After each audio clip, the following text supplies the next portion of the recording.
வணக்கம். இன்னைக்கு நாம ஒரு சுவாரஸ்யமான உரையாடல்ல இறங்க போறோம். நம்ம கிட்ட adam.pdfன்னு ஒரு ஆவணம் இருக்கு. இதுல முதல் மனிதன்னு சொல்ற ஆதாமே அவரோட கதைய சொல்ற மாதிரி இருக்கு. ஆமா, இது ரொம்ப வித்தியாசமான ஒரு பார்வை. ஆதாமோட உருவாக்கம், ஏதேன் தோட்டம், அப்புறம் அந்த முக்கியமான விஷயம், அந்த தடை செய்யப்பட்ட கனி. அதோட விளைவுகள், அவரோட கடைசி எண்ணங்கள் வரைக்கும் இதுல இருக்கு. ஆமா, வாருங்க, இதுல இருக்க முக்கிய விஷயங்களை கொஞ்சம் ஆழமா பார்க்கலாம். நிச்சயமா. இந்த ஆதாமோட பார்வை நிறைய கேள்விகள் எழுப்புது. குறிப்பா சொல்லணும்னா உணர்ச்சிகள், ஞானம், பாவம், அப்புறம் அந்த மீட்பு, இதெல்லாம் பத்தின அவரோட புரிதலு அது ரொம்ப கவனிக்க வேண்டிய ஒண்ணு. ஆமால, இது வெறும் கதை மாதிரி இல்லாம மனித இயல்பு பத்தியே சிந்திக்க வைக்குது. சரிதான். சரி, முதல்ல அவரோட உருவாக்கம், அதுல ஆரம்பிக்கலாம்.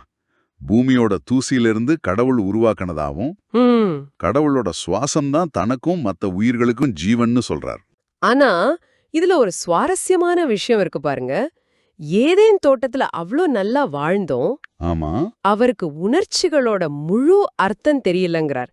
அதாவது துக்கமே தெரியாததால சந்தோஷத்தை முழுசா உணர முடிஞ்சதாங்கிறதே அவருக்கு சந்தேகமா இருக்கு. ஓ, அது அது ஆழமான ஒரு கருத்து இல்லையா? ஆமா, அப்பா வித்தனம்ங்கிறது ஒரு வரமா இல்ல ஒரு முழுமையான மனித அனுபவத்துக்கு தடையா, அப்படி ஒரு கேள்வி வருது. கரெக்ட். அப்புறம் ஏவாள் வர்றதுக்கு முன்னாடி மனிதன் தனியா இருக்கிறது நல்லதில்ல அப்படின்னு கடவுள் சொன்னப்போ அது கூட ஆதாமுக்கு சரியா புரியலன்னு சொல்றார். ஏன்னா அப்போ நல்லது கெட்டது பகுத்தறிவு இல்ல. ஆமா, அந்த நிலைதான் சொல்லப்போனா ஏவாளோட வருகைக்கான ஒரு சூழலை உருவாக்குது. சரி, கடவுள் ஏவாளை படைச்சதும் ஆதாம் மேடம், ஐ மேடம் அப்படின்னு அறிமுகப்படுத்திக்கிட்டதா சொல்றார். ஆஹா, இது அவங்க உறவோட ஆரம்பம் மட்டும் இல்ல, ஒரு விதமான சுய விழிப்புணர்வு கூட அங்க தொடங்குதுன்னு தோணுது. ஆனா அந்த ஆரம்பம், அந்த அப்பாவி வாழ்க்கை எல்லாம் அந்த கனி விஷயத்துல மாறிடுது. ஆமா, அந்த தடை செய்யப்பட்ட கனி. கடவுள் ரொம்ப தெளிவா சொல்லிட்டார், அந்த மரத்துக்காய் மட்டும் வேணான்னு. ஆனா பாம்பு ஏவாளை தூண்டி அதை சாப்பிட்டா ஞானம் வரும், கடவுள் மாதிரி ஆகலான்னா ஆசை காட்டினதா ஆதாம் சொல்றார். அதுதான் கதையோட திருப்புமுனை. ஏவாள் அந்த கனிய ஆதாமுக்கு கொடுக்கும்போது ஆதாம் அதுவரைக்கும் உணராத ஒரு கலக்கத்தை உணர்ந்ததா சொல்றார். ஒரு புதுவிதமான உணர்வு. அது பயமா இல்ல அந்த ஞானத்தோட முதல் அறிகுறியா? அது ஒரு கேள்விதான்.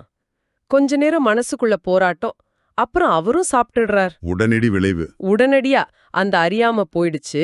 தாங்கள் செஞ்ச தப்ப உணர்றாங்க. அவங்க நிலைய நினைச்சு வெக்கப்படுறாங்க. கடவுள் தேடி வந்தப்போ ஒழிஞ்சுகிட்டதும், அப்புறம் ஒத்துக்கிட்டாலும் பழிய மாத்தி விட்டதும். ஆமா, ஆதாம் ஏவாள் மேலையும் ஏவாள் பாம்பு மேலையும். இது கொஞ்சம் மனித இயல்பா காட்டுற மாதிரி இருக்கு இல்லையா? நிச்சயமா, தப்புக்கு பொறுப்பேற்க தயங்குறது அது அங்கேயே ஆரம்பிக்குது. விளைவுகள் ரொம்ப கடுமையா இருந்துச்சு. ஏதேன்ல இருந்து வெளியேற்றோம். ஆமா, ஆதாம் கஷ்டப்பட்டு உழைக்கணும், ஏவாள் வேதனையோட பிள்ளைங்களை பெத்துக்கணும். அப்படி மாறிடுச்சு.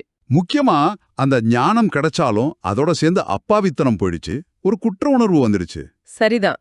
அந்த ஞானத்துக்கும் அப்பாவித்தனத்துக்கும் நடந்த போராட்டம் அது அவங்க சந்ததிக்கும் தொடர்ந்ததுன்னு ஆதாம் சொல்றார். அவரோட வாழ்வோட இறுதியில அவரோட ஏக்கம் ரொம்ப தெளிவா தெரியுது.